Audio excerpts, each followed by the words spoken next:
Welcome to Mondays with Monique. My name is Monique Segura, and I'm your candidate for CTA Board Member District G. Many of us around the state are talking about RIFs. Layoffs are a reality for several locals, while many others are around the bargaining table or in labor management meetings being threatened with layoffs. At the end of the 08-09 school year, with the recession and budget cuts looming over all of us, my district chose to let more than 10% of my local membership go. Half of our RIF teachers were permanent members.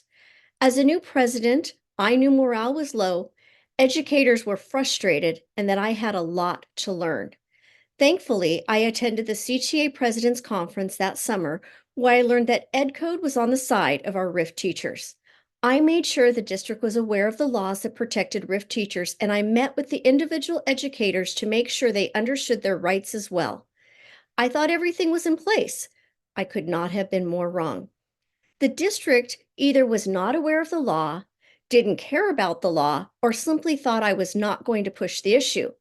That was their mistake. I spent the next school year checking in daily with my site reps and RIF teachers to make sure they worked every day and were being paid correctly. And when they were passed up for subjobs because the district failed to call them, I made sure they were still paid because that's what the law requires. Being laid off is awful, but there are things we can do as leaders to support and defend our members. I focused on my members, communicated regularly, and was honest with them through the entire process. Almost all of our RIFT educators were eventually hired back. Members were able to pay their rent, make their car payments, and put food on the table for their families during this time because I made sure that the district fulfilled their obligations every step of the way. It's experiences like this and so many others that make me the most qualified and the most experienced candidate for CTA Board Member District G.